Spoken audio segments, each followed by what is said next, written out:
Hello, hello, and welcome to the 108th episode of the SheGulls podcast. We are the one and only podcast dedicated to Brighton Hove Albion women's football team. And as ever, I am joined by my fellow Albion fans, Ben. Hello, Ben. Hi, Duncan. And by Claire. Hello, Claire. Hello, Duncan. Hooray. Hello. We're back. That was nice and seamless, wasn't it? 108. Every time I say 100 and something, it just makes me realise how many of these things we've done. So we've chatted a lot of now, isn't it? Chatted a lot of nonsense. There's a lot more nonsense to come. So there we go. The odd golden nugget here and there, bit of wisdom. So yeah, it's been a week. There's been a match to talk about, so we're going to be talking about that imminently.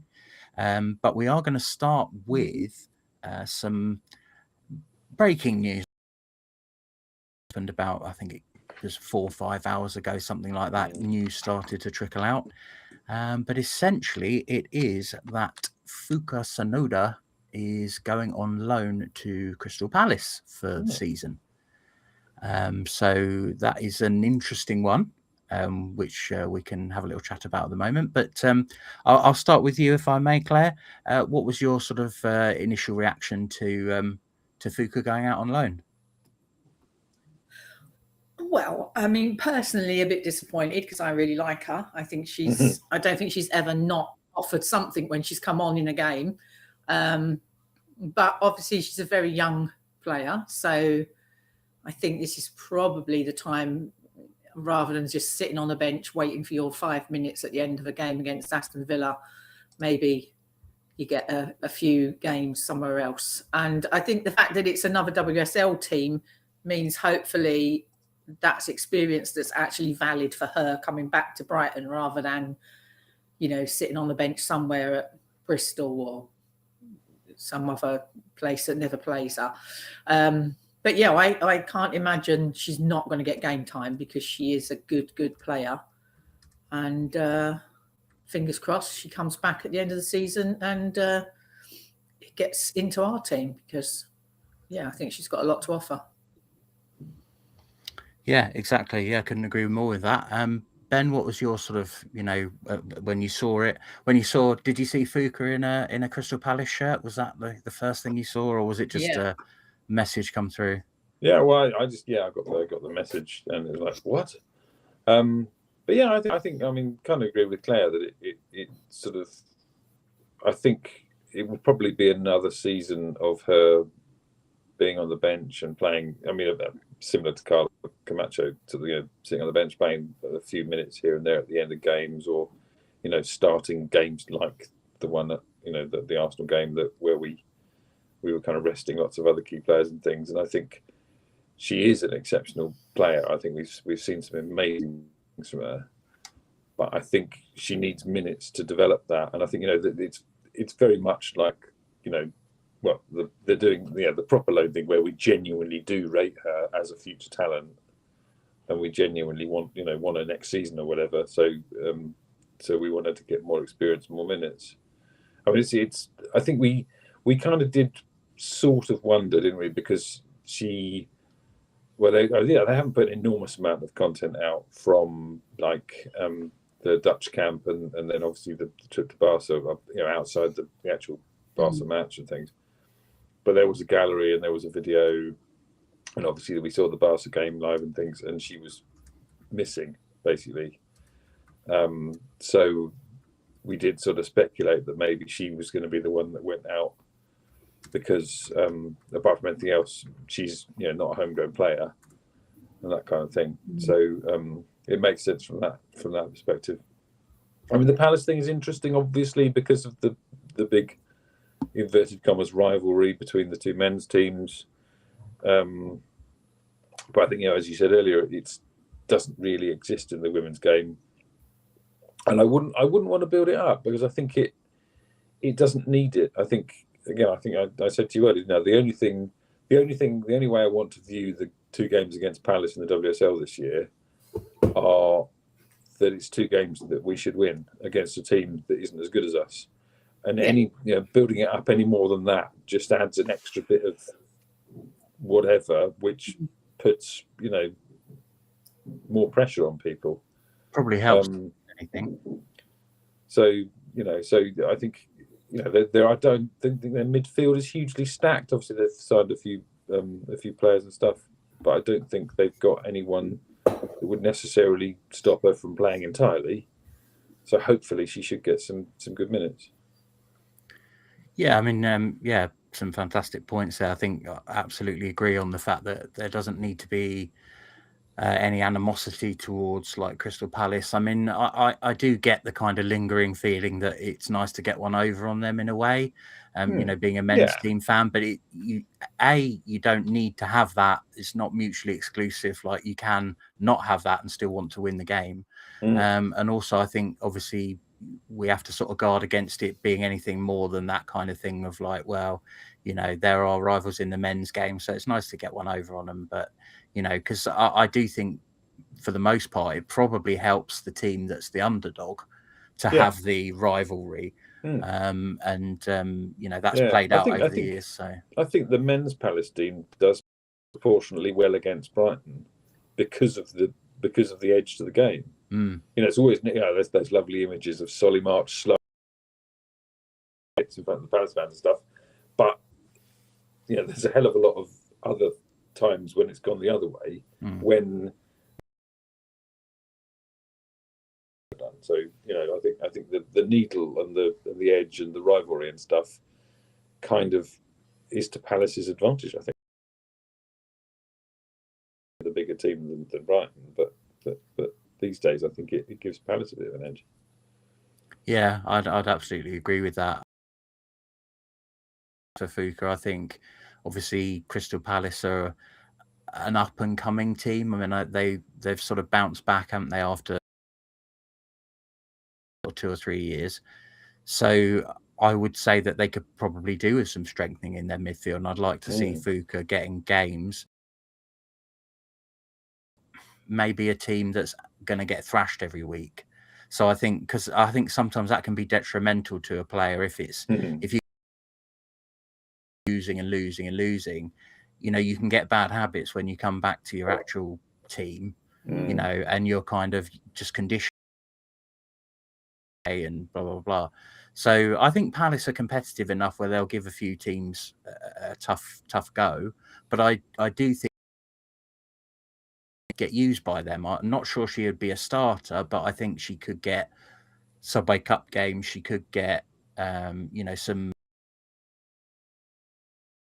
in those, then they'd be fools not to use her more often. So yeah, I mean it's a good. Should hold off from sort of clouding any judgment with what goes on in the men's game as to where she's gone. Her to Crystal Palace if they were like, well, they're just doing it to screw us over or muck about. I don't think it's anything like that. I think no. I think looked at it and gone, she's a young girl on her own. She's made friends in Brighton. That's where all her she's set. Palace isn't that far away. It's like if she's feeling a bit homesick or whatever, she can always come back and find her friends in Brighton. She can visit in probably her own house in Brighton and go back to Palace over, once her days off are over and things like that. So it's not like she's miles away from everyone. It's probably going to be quite nice for her to be reasonably local to everything she knows. Yeah, absolutely. It's not, like you say, it's not a million miles away from home, and it's good to have the experience. Obviously, you want her to be able to get the opportunity for us, but there's something to be said for being adaptable and things. So I'm not quite sure whether Palace have got any other Japanese players, but it doesn't. Would let that bother her, to be honest with you. But it is nice, isn't it, to have people around who speak your language and things like that when you want to ask quickly and not have to struggle with a second language and things. But I just think it's good. I would like to see him, to be honest, rather than just sitting on the bench doing nothing every season.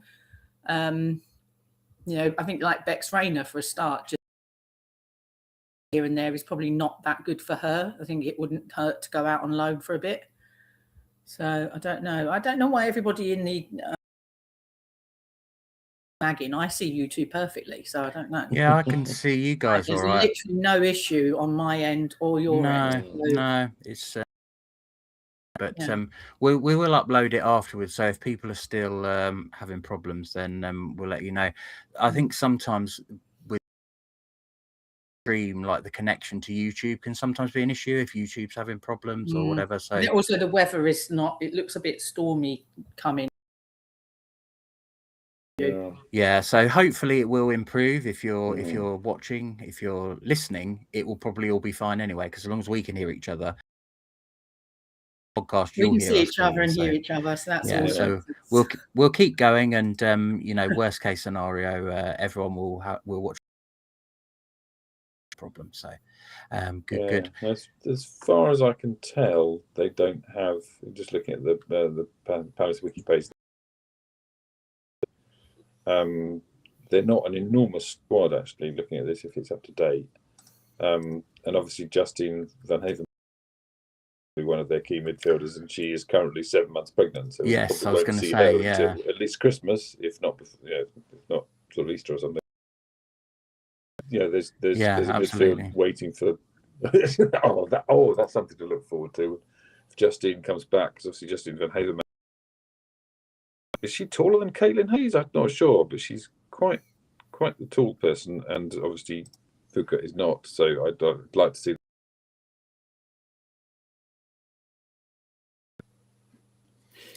Yeah, that would be great if it could happen. We'll be keeping a close eye on Fuka anyway. I think we will. We always keep a close eye on the table, and we always keep a close eye on our loanees, as we'll come to a little bit later. So good luck, Fuka. Into the bulk of our show this evening. Before the news about Fuka broke, we are going to talk a little bit about the friendly against Barcelona. So I know some of you, a bit like this podcast, some of you will have been able to watch it easily. Some of you have found it more difficult. Some people weren't able to watch it at all. Some people were tuning into radio feeds. I don't know if there was a dodgy YouTube or something like that, but as a purveyor of technology, I managed to watch the game. I think, did you manage to, Claire, in the end? Eventually. Managed to work out the whole VPN business. I don't know. I have not checked my bank account to see if I've been murdered for billions of pounds out of it. But yeah, it all worked in the end. So. And how about you, Ben? Did you manage to keep up to date with it, or did you have to sort of? I was watching Spanish commentators, which was it was interesting because I could tell where the ball was because they were looking one way or the other. And I got the occasional one. I mean, I don't speak Spanish at all. Dos cervezas, por favor, kind of stuff. But I was kind of able to kind of follow what was going on. They get excited now and again, and then I heard them talking about Kiko a lot. They're talking about Maisie. It was very good, actually. Obviously, I have watched it back since because it's available on the Barcelona YouTube, so the whole live match. It's very interesting that I'm not sure if it was Spanish or Catalan because I'm not clever enough to know the difference. But whoever these commentators were when I was watching live had gone to the trouble of learning how to pronounce all these foreign names, foreign English names, including our captain. And the English guy that was commentating for the Barcelona channel got pretty much all of them wrong. So, and there was also, I mean, I sort of. There was nothing when Ben watches a game and the commentators get it all wrong. Yeah, no, it was almost with the Barcelona, the English language ones. It was almost like watching the football match at the end of Escape to Victory, where the German commentators say, "Oh, what an amazing German team these guys are," and then, "Oh, this dirty," sort of thing, because everything Barcelona did was perfect and everything we did was a bit dirty. Although they did sort of have about 10 minutes of respect for us after Kiko equalised, so that was quite fun.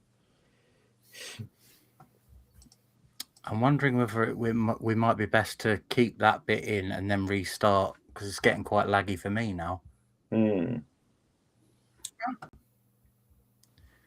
So I think I'm going to end the stream. I'll send you guys